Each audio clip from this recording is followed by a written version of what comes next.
Thanks for being here. Subscribe to Cheating Stories Best, so you don't miss new stories. Donald Gill's truck rumbled to a stop in the driveway of his suburban home. The 45-year-old civil engineer remained seated for a moment, his calloused hands still gripping the steering wheel. An unexpected equipment malfunction at the project site had already thrown his week into disarray, but it was a gnawing feeling in his gut that truly unsettled him. He shut off the engine, the sudden silence broken only by the ticking of cooling metal. Then he heard it, a muffled giggle drifting from an open upstairs window. The sound hit him like a punch to the stomach. He knew that laugh. It was Lucille's, his wife of 20 years, but it carried a carefree lightness he had not heard directed at him in ages. Donald moved with the quiet precision of a man who had spent decades navigating noisy construction sites. He eased the front door open, grateful for the recent application of lubricant that silenced its usual creak. The giggle came again, louder this time, unmistakably coming from their bedroom upstairs. "Oh, Jason, you're terrible." Lucille's voice floated down, a mix of mock outrage and breathless laughter. Jason. The name lodged in Donald's mind like a shard of glass. He knew a Jason, Lucille's yoga instructor. Young, fit, and always wearing that easy smile Donald had found a bit too charming, too practiced. His eyes landed on Lucille's phone, carelessly left on the kitchen counter. The small voice of conscience that had guided him since his Boy Scout days put up a feeble protest, but it was quickly silenced. He picked up the phone, relieved to find it unlocked. What he saw made his vision blur. Months of flirtatious text messages, each one more intimate than the last. Photos etched themselves into his memory, provocative images of Lucille and poses she had never shared with him. Credit card statements revealed lavish dinners and hotel bookings on nights she had claimed to be working late. Donald's legal training kicked in, overriding the raw urge to storm upstairs and confront them. He needed evidence, clear, admissible proof. With practiced efficiency, he connected the phone to his laptop and began transferring the data to a secure cloud drive. As he worked, Donald's mind raced through the past few months. The late nights at the gallery, her sudden obsession with yoga, the way Lucille's eyes would dart away when he asked about her day. It all fit now, a puzzle of betrayal finally assembled. He finished the data transfer just as he heard footsteps on the stairs. Quickly, he placed the phone back on the counter and moved to the living room, feigning nonchalance as he rifled through his work bag. Lucille breezed in, her cheeks flushed, hair tousled slightly. "Donald, you're home early. Is everything all right at the site?" He looked at her, the woman he had shared his life with for over 2 decades, and felt a chill settle in his chest. "Equipment malfunction," he said, his voice steady. "Nothing we cannot handle." Lucille nodded, a flicker of relief crossing her face. "I'm glad you're home. I was just about to start dinner. Any requests?" Donald shook his head, forcing a smile that felt brittle. "Whatever you feel like making is fine. I have some work to catch up on." As Lucille turned toward the kitchen, Donald retreated to his home office. He sat heavily in his chair, the weight of what he had discovered pressing down on him. He knew what he had to do next, but the thought filled him with a cold, hard anger he had never experienced before. The next 2 weeks passed in a blur. Outwardly, life continued as usual. Donald went to work, came home, and shared meals with Lucille. But beneath the surface, a storm was quietly building. One afternoon, Donald sat in a nondescript cafe, his fingers drumming anxiously on the table. Across from him sat Orlando Campbell, a man whose career thrived on discretion. "Mr. Gill," Orlando began, his voice low and deliberate. "I have compiled the information you requested." He slid a manila envelope across the table. Donald's hand trembled slightly as he reached for it. "And you are certain about all of this?" Orlando nodded gravely. "Every detail has been documented and verified. Photographs, timestamps, locations, it is all there." With a deep breath, Donald opened the envelope. The contents confirmed his worst fears, photographic evidence of Lucille and Jason together at various locations. Hotels, restaurants, even a secluded park bench. Each image struck him like a dagger. "There is more," Orlando continued. "I did some research on this Jason fellow. He has a pattern, a history of affairs with married women from his yoga classes. At least 3 confirmed over the past 2 years. Donald's jaw clenched. "And Lucille?" "Her work." Orlando's expression turned grim. "She has been skipping work to meet with him, Mr. Gill. It is beginning to jeopardize her position at the art gallery." Donald nodded slowly, cold determination settling in his chest. "Thank you, Orlando. You have been thorough." As he left the cafe, Donald's thoughts raced. He needed legal advice, and he knew exactly whom to call. Kenneth Noble's office was a sanctuary of dark wood and soft leather, a stark contrast to the chaos swirling inside Donald. His longtime friend and attorney listened intently as Donald laid everything out, spreading Orlando's evidence across the polished desk. "Jesus, Don," Kenneth muttered, leaning back in his chair. "I am so sorry. Are you absolutely sure about this? No chance of reconciliation." Donald let out a hollow laugh. "Ken, you have seen the evidence. This was not a one-time mistake. It has been going on for months. And it is not just the affair. She has been lying about work, risking her job. I need to know what my options are." Kenneth nodded, his face serious. "All right, let us talk strategy. First, we need to protect your assets. Have you separated your finances yet?" "I have started," Donald replied. "I have been quietly moving funds into secure accounts. I just did not want to raise any suspicions by moving too much too quickly." "Smart move," Kenneth approved. "We will need to document everything: Lucille's spending, her absences from work, any neglect of household duties." "What about your daughter, Amber? How is she fitting into all of this?" Donald's expression darkened. "Lucille has been missing Amber's parent-teacher conferences, always claiming she had work obligations. I have been picking up the slack, but I am worried about how this is affecting her." Kenneth made a note. "That is important. It shows that Lucille's priorities are not with the family." "Now, let us talk about gathering admissible evidence." The intricacies of the law no longer felt abstract to Donald Gill. They were now tools in his hands, instruments of justice. A grim sense of purpose had settled over him. Yes, he had been betrayed, but he would be damned if Lucille walked away unscathed. The following days passed in a blur of covert financial maneuvers and meticulous evidence gathering. Donald felt like a man leading two lives, dutiful husband by night, wronged man strategizing revenge by day. By Friday evening, the air was heavy with anticipation. Donald had assembled a dossier: emails, photographs, text messages, financial records, all organized with surgical precision. Each piece was a quiet weapon, devastating in its simplicity. As he heard Lucille's key in the lock, he took a deep breath and steeled himself. Lucille bustled in, arms laden with groceries. "Hey, honey, I thought we could have a nice dinner tonight. I even picked up that wine you like." Donald watched her move about the kitchen, her domestic routine a stark contrast to the betrayal documented in the folder on his lap. "Sounds great," he said, his voice carefully neutral. "Why don't we sit and talk while dinner cooks?" Lucille glanced at him.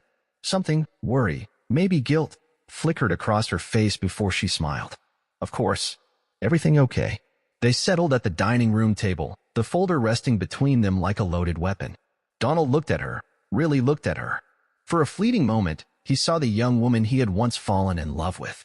Then, just as quickly, the image of her entangled with Jason flashed through his mind, and his resolve hardened. "Lucille," he said, his tone even, "I need to ask you something, and I need you to be honest with me. What exactly is your relationship with Jason?" The color drained from Lucille's face, but she quickly regained composure. "Jason? My yoga instructor? He's just a friend, Donald." "Why would you ask?" Donald nodded slowly, as if considering her response. Then, with deliberate calm, he opened the folder and began laying out the evidence piece by piece. "Just a friend?" he repeated flatly, sliding a photo across the table: Lucille and Jason kissing in a hotel lobby. "Is this how you greet all your friends?" Lucille's eyes widened. Her mouth opened, then closed, unable to form words. "Or maybe this is standard friendly behavior now," he continued coldly, placing a printout of text messages between them. Messages laced with intimacy and desire. "Tell me, Lucille, do all your friends know what color underwear you prefer?" I can explain," Lucille stammered, her composure beginning to crumble. "Can you?" Donald's voice was ice. "Can you explain the hotel charges on our credit card? The days you called in sick to work but were actually with him? The money you have been funneling to him?" Tears streamed down Lucille's face. It was a mistake, a momentary lapse in judgment. "It didn't mean anything," Donald laughed bitterly. "A momentary lapse? Lucille, this has gone on for months. You have lied to me, to our daughter, to your colleagues. You have spent our money and neglected your responsibilities.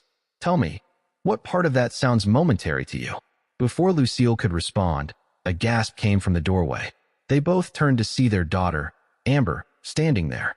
Her expression was frozen in shock and confusion. "Mom? Dad? What's going on?" Amber's voice quavered. Donald inhaled deeply.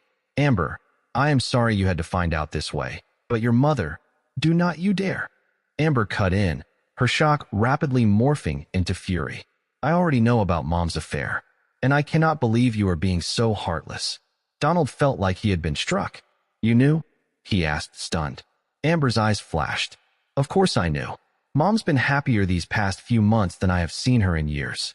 And now you're going to throw everything away over something as stupid as an affair. Amber, you do not understand. No, you do not understand, she snapped. People make mistakes, Dad. But if you leave us over this, if you cannot forgive Mom, then you are dead to me. The words hung in the air like shrapnel. Donald looked from his furious daughter to his sobbing wife. A chasm opened up beneath him. Without another word, he stood and left the room. He packed a bag in the bedroom, the same room where Lucille had betrayed him again and again. From downstairs, he could hear Amber's voice, defiant and raw. Do not worry, Mom. You will get over it. Your happiness matters too. Donald zipped the bag shut, a cold knot hardening in his chest. As he walked out of the house, leaving behind the wreckage of his family, one thought crystallized in his mind. This was not over. Not by a long shot. The hotel room was sterile and impersonal, a fitting backdrop for the coldness settling in Donald Gill's soul. He sat on the edge of the bed, his laptop open, the events of the last 48 hours replaying in an endless loop. The betrayal, the confrontation, Amber's cutting words, "You were dead to me," echoing like a curse. He rubbed his eyes, his body threatening collapse from exhaustion and emotional weight, but he could not afford to break. Not yet. Not now. His phone buzzed, startling him from his thoughts. An unknown number. He hesitated, then answered. "Mr. Gill?" A crisp, professional voice asked. "This is Margaret Chun from Global Infrastructure Solutions. I hope I'm not disturbing you this weekend." Donald straightened. His mind shifted gears. "Not at all, Miss Chun. What can I do for you? We have been following your work on the Richardson project. Very impressive. We have an international infrastructure initiative launching in Singapore, and we would like to discuss your potential involvement." Donald's pulse quickened. Singapore, halfway across the world. A chance to put distance between himself and the ruins of his personal life. "I'm very interested, Miss Chun. When would you like to speak?" As he jotted down details for a Monday morning video call, a plan began to take shape. This was not just an escape. This was an opportunity. An opportunity for what? The word came unbidden. Revenge. It should have shocked him. Donald Gill, the Boy Scout, the civil engineer with a moral compass, now contemplating vengeance. But it did not. Instead, it sent a dark thrill through him. He opened a new browser tab and began researching divorce laws in his state, Jason's background, Lucille's financial records. If he was going to do this, he would do it with precision. Hours passed. The room darkened as the sun dipped below the horizon. Donald barely noticed. His eyes were glued to the screen. Then, just past midnight, a forum post made him sit upright. A yoga student, complaining about an instructor named Jason. She mentioned inappropriate advances, gambling debts, and connections to local loan sharks. Donald's lips curled into a mirthless smile. This was it. Jason's Achilles heel. He leaned back, his mind racing. The Singapore project. Jason's addictions. Lucille's financial misconduct. The pieces were all there. He picked up his phone again and dialed a familiar number. "Kenneth, it's Donald. I know it's late, but I need your advice. How familiar are you with international contract law?" As he outlined his thoughts, a sense of purpose returned. This was not just about making Lucille and Jason suffer. It was about reclaiming control. About ensuring that they felt every ounce of the pain they had inflicted on him. By the time the sun rose, casting pale light across the sterile hotel room, Donald had the skeleton of a plan. He would accept the Singapore offer. He would use the distance and legal complications to his advantage. And he would make certain, absolutely certain, that both Lucille and Jason learned the true meaning of consequences. Donald stood and stretched, his muscles stiff. He walked to the window. The city was stirring below, unaware of the storm brewing in room 412. He pressed his palm to the cold glass, his reflection staring back with unflinching resolve. "Be prepared," he muttered, a twisted echo of his Boy Scout oath. Oh, he would be prepared, and they would never see it coming. Messages were sent, targeted and precise. Not to all of Jason's yoga clients, of course, just the married women. Just enough to ignite whispers, to plant the seeds of suspicion. Did you know your instructor has a history of pursuing married students? Are you aware of Jason McKenna's gambling debts? Send, send, send. Donald leaned back in his chair, imagining the digital grenades he had just lobbed into Jason's world. Rumors would spread. Clients would leave. Financial pressure would begin to mount, and that was just the beginning. He picked up a burner phone, purchased in cash, completely untraceable, and dialed a number he had obtained through less than legal means. Yeah, a gruff voice answered. Is this Big Mike? Donald asked calmly. Who's asking? Someone who thinks you might want to know about a new income stream involving Jason McKenna. I hear he owes you quite a bit. There was a pause. I'm listening. Donald smiled. The loan sharks would apply their own brand of pressure now. Jason would find himself squeezed from all sides. With that task complete, Donald turned his attention to the shared investment portfolio he once managed with Lucille. A few calculated trades could make it appear as if Lucille's decisions had led to significant financial losses. It would not be enough to bankrupt them. He was not about to sabotage his own future, but it would certainly add more stress to her already crumbling foundation. As he executed the trades, his thoughts drifted to Amber. Her betrayal still stung. Her words echoed relentlessly. But Donald could never bring himself to target his daughter. Instead, he quietly secured her college fund in a separate, protected account. Let Lucille and Jason's future unravel, not Amber's. The rest of the day passed in a blur of meetings and video conferences. Donald played his role perfectly, the brilliant, focused engineer immersed in Singapore's massive infrastructure project. But underneath that calm exterior, his mind was always turning, calculating, refining the next step. That night, he made one final move. He reached out to contacts in the art world, people he had met over the years through Lucille's gallery work. A comment here, a subtle insinuation there, just enough to raise quiet doubts about her professionalism, her ethics. Nothing direct, nothing provable, just whispers. Exhausted but satisfied, Donald poured himself a glass of whiskey and returned to the window, gazing out over the city skyline. In the glass, he saw a reflection of someone he barely recognized. A man colder, sharper, more dangerous. He raised his glass in a bitter toast. To the path you chose, he murmured and drank deeply. 2 months into his carefully crafted plan, Donald stood once more on the familiar doorstep of the home he had once shared with his wife and daughter. The Singaporean sun had darkened his skin. The weeks of quiet vengeance had hardened his soul. He rang the doorbell. Lucille answered, surprise flashing across her tired face. Donald. I did not know you were back in town. Donald offered a smile that never touched his eyes. Surprise, he said evenly. May I come in? I thought we could talk. Lucille hesitated, then stepped aside. The house had changed subtly. A new throw pillow on the couch. A different scent in the air. Small things, but they spoke volumes. Life had continued in his absence. But it was Lucille herself that truly surprised him. The confident, carefree woman he had left behind was gone. She looked distracted, drawn. Dark circles underscored her eyes. A furrow lived permanently between her brows. They sat down in the living room. Silence stretched between them, awkward and fragile. How's the project in Singapore? Lucille asked, her voice polite but strained. Donald launched into a technical explanation of the engineering work, watching her eyes glaze over. Halfway through a sentence, her phone buzzed. She glanced at it and paled. Hastily, she silenced it. Everything all right? Donald asked, feigning concern. Lucille nodded far too quickly. Yes, just work stuff. You know how it is. But Donald did know. He knew Jason's yoga studio was bleeding clients. He knew the rumors were spreading like wildfire. And he knew the loan sharks were circling, growing louder, more threatening.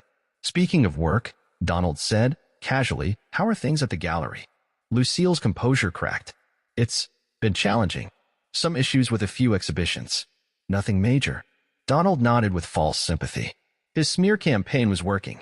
I am sorry to hear that, he said gently. If you're having any financial trouble, I'd be happy to help. We could go over the accounts together, see where things stand.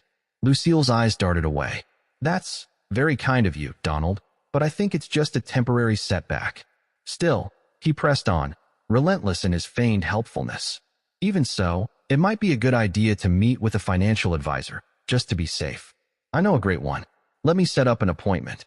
Cornered by his apparent generosity, Lucille nodded, unable to protest without drawing suspicion. Right on cue, the front door opened. Amber walked in and froze when she saw him. "Dad, what are you doing here?" Donald stood and opened his arms. "Hey, sweetheart. I'm back in town for a bit. Thought I'd stop by." Amber allowed a brief, stiff hug. "How long are you staying?" "Not sure yet," Donald replied. "Depends on how things go." He turned back to Lucille. "I'll set up that appointment. Maybe Amber should join us too. Always good to start learning about finances early." Amber's brow furrowed. "Financial advisor? What's going on?" Lucille jumped in. "It's nothing, honey. Just some routine financial planning." But Donald saw it. The seed of doubt planted in Amber's mind. Let her wonder. Let her worry. As he left the house that evening, Donald felt a grim satisfaction. The pressure was rising. The cracks in Lucille's carefully constructed world were beginning to show, and he was far from finished. The following weeks passed with deliberate precision. The meeting with the financial advisor, secretly arranged through Kenneth, laid bare a grim outlook. Donald watched as Lucille and Amber listened, their anxiety growing. Each visit under the guise of reconciliation gave him new opportunities. A discarded receipt here, an overheard phone call there. Every detail was added to his ironclad divorce strategy. One evening, just as he was preparing to leave after another strained family dinner, he heard Amber confronting her mother in the kitchen. "Mom, what's really going on? Are we in trouble? Is this because of Jason?" Donald froze at the front door, listening. "It's complicated, sweetie," Lucille's voice cracked. "But I promise, I'm handling it." "Are you?" Amber's voice wavered. "Because it doesn't look like you're handling anything." "Dad's back. We're meeting with advisors. You look like you haven't slept in weeks. What aren't you telling me?" Donald slipped out before he could hear the rest. A cold smile touched his lips. The doubt was there. The pressure was building. And soon, very soon, it would all come crashing down. But all Donald Gill felt was satisfaction. They had destroyed his life, shattered his trust, and broken his family. Now, they would reap what they had sown. The unforgiving path of revenge stretched out before him, and Donald was committed to seeing it through to the bitter end. Donald stood in the kitchen of what had once been his family home, a manila envelope clutched tightly in his hand. The weight of its contents, divorce papers, meticulously prepared by Kenneth, felt heavier than it should. He glanced at his watch. Lucille would be home soon. As if on cue, he heard the jangle of keys in the lock. Donald straightened, his face a mask of calm determination. The time for pretense was over. Lucille bustled in, arms full of groceries. She stopped short at the sight of Donald, her eyes darting nervously to the envelope in his hand. "Don, what's going on?" she asked, her voice tentative. He didn't answer immediately, instead watching as she set down the bags, her movements betraying her unease. When he finally spoke, his voice was steady and devoid of emotion. "Sit down, Lucille. We need to talk." She complied, sinking into a kitchen chair, her face pale. Donald remained standing, towering over her. "I think you know what this is," he said, placing the envelope on the table between them. Lucille's hand trembled as she reached for it. "Divorce papers?" She whispered, not a question, but a defeated statement. Donald nodded, his voice cold. "Along with a comprehensive record of your affair and financial misdeeds, every text, every hotel receipt, every penny you siphoned from our accounts to fund Jason's gambling habit." The color drained from Lucille's face. "How did you?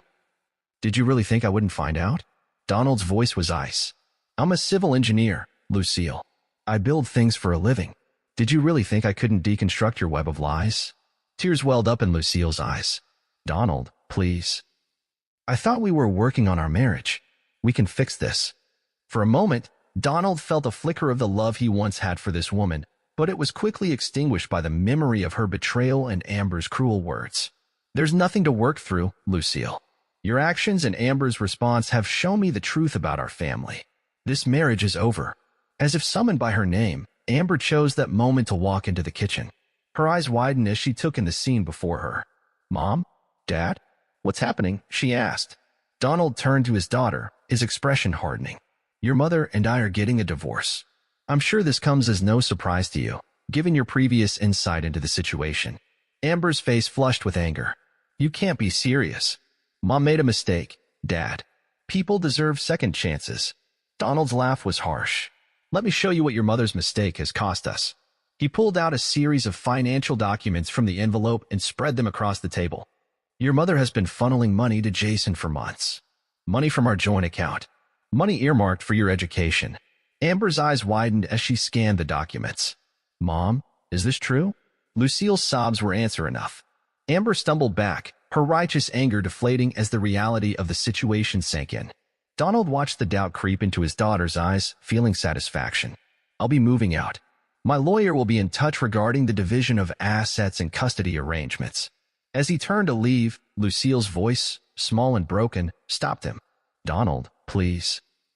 I love you. We can fix this. He paused at the doorway but didn't turn back. Love? You don't even know the meaning of the word. With that, he walked out, leaving behind the wreckage of his family. As he got into his car, he could hear Amber's raised voice through the open kitchen window. How could you, Mom? How could you do this to us? Donald allowed himself a small, cold smile as he drove away. The unraveling had begun. Donald nodded, accepting the apology with grace. I understand you were doing your job, Miss Chun. I'm just glad we were able to uncover the truth. The CEO, a gruff man named Harrison Wells, cleared his throat. Donald, I won't mince words. You've not only cleared your name, but uncovered a plot that could have cost this company millions. Your integrity and dedication. Well, they're exactly what we need in a leader. Donald's eyebrows rose. Sir, we'll be announcing a restructuring next week. I'd like you to consider taking on a more senior role. VP of International Projects, perhaps? As the meeting adjourned, Donald felt a weight lift from his shoulders. His professional reputation wasn't just intact, it had been enhanced. The future, which had seemed so uncertain just days ago, now held new promise. But there was still one more battle to fight, the divorce proceedings. After months of dragging on, the divorce was brought to a swift conclusion in light of the new developments. Lucille, her leverage evaporated with the dismissal of the bribery allegations, had little left to negotiate. In the end, she received minimal alimony, with her infidelity and financial misconduct working against her. The judge was particularly unimpressed by her attempts to use the false bribery accusations to gain an advantage. As they left the courthouse for the last time, Donald saw Jason waiting by a beat-up car in the parking lot. The once confident yoga instructor now looked haggard, the strain of the past months evident in his posture. Lucille paused, looking between Donald and Jason, indecision clear on her face. Donald merely nodded to her and walked away. He had no more words for either of them. Later that evening, as Donald packed up the last of his things from the family home, Amber appeared in the doorway of his old office. Dad. Her voice was small and hesitant. Can we talk? Donald turned, regarding his daughter coolly. What is it, Amber? She stepped into the room, wringing her hands. I'm sorry for everything. For not believing you, for defending Mom. I was wrong. For a moment, Donald felt a flicker of his old affection for his daughter, but the memory of her cruel words, "You're dead to me," still stung. I appreciate your apology, Amber, he said quietly, but it doesn't change what happened. Amber's eyes filled with tears. I know. I miss you, Dad. Can't we try to fix this? Donald sighed, feeling suddenly very tired. Some things, once broken, can't be easily fixed. I'll always be your father, Amber, but our relationship, it needs time. He turned back to his packing, effectively ending the conversation. He heard Amber's quiet sobs as she left the room, but he hardened his heart against them. Trust, once shattered, was not easily rebuilt. The next day, Donald moved into his new home, a sleek, modern apartment that bore no resemblance to the suburban house he'd shared with Lucille. As he stood on the balcony, looking out over the city, he felt a sense of possibility he hadn't experienced in years. The path of revenge had been long and bitter. He had lost his marriage, strained his relationship with his daughter, and nearly lost his career. But he had also rediscovered his strength, his resilience, and his self-respect. Donald Gill raised a glass to the setting sun, a solitary toast to new beginnings. The unforgiving path had led him here, to this moment of hard-won peace. Whatever came next, he would face it on his own terms. 6 years passed, each day putting more distance between Donald and the turmoil of his past. His career flourished, the promotion to VP of International Projects leading to even greater opportunities. He traveled the world, leaving his mark on skylines from Dubai to Shanghai. But success, he found, was a poor substitute for family. The holidays were the hardest. His apartment felt cavernous and empty without the warmth of loved ones. It was on a crisp autumn evening, as Donald was reviewing plans for a new project in Brazil, that the doorbell rang. He wasn't expecting anyone, and for a moment, he considered ignoring it. But something, intuition, perhaps, or just simple curiosity, propelled him to the door. He opened it to find Amber standing there, looking both familiar and strange. At 25, she was no longer the defiant teenager he remembered, but a young woman with a hint of uncertainty in her eyes. "Dad," she said, her voice catching slightly. I need your help." Donald's hand tightened on the doorframe, his expression carefully neutral. "What kind of help, Amber?" She took a deep breath. "I want to go to grad school, but I can't afford it. I was hoping maybe you could help with the tuition." For a long moment, Donald said nothing. He simply looked at his daughter, memories of betrayal warring with the lingering embers of paternal love. Finally, he spoke, his voice quiet but firm. "Wait here." He retreated into his apartment, leaving Amber shifting nervously in the hallway. When he returned, he was holding a sealed envelope. "I think," Donald said slowly, "that you should ask your real father for the money." Amber's brow furrowed in confusion. "What are you talking about? You are my real father." Donald held out the envelope. "Open it." With trembling hands, Amber tore open the envelope and pulled out the contents. Her eyes widened as she scanned the document. This can't be right," she whispered, her face pale. "I had suspicions for years," Donald said, his voice devoid of emotion. "Your mother's affair with Jason started earlier than I initially thought. I got the test done after the divorce, but I never found the right moment to tell you. Or perhaps I just didn't want to hurt you further." Amber looked up from the paper, tears streaming down her face. "Dad, please. This doesn't change anything. You raised me. You're my father in every way that matters." Donald shook his head slowly. "No, Amber. This changes everything. It explains why you were so quick to defend your mother. Why you turned on me so easily. Blood will out, as they say." "Dad, no, please." Amber reached out, but Donald was already stepping back, his hand on the door. "You're nothing to me," he said, the words falling like hammer blows. "Go ask Jason for the money. I'm sure he'll be thrilled to know he has a daughter." With that, Donald closed the door, shutting out Amber's anguished cries. He leaned against it, feeling a complex mix of emotions, vindication, sorrow, and a grim sense of finality. His revenge was complete.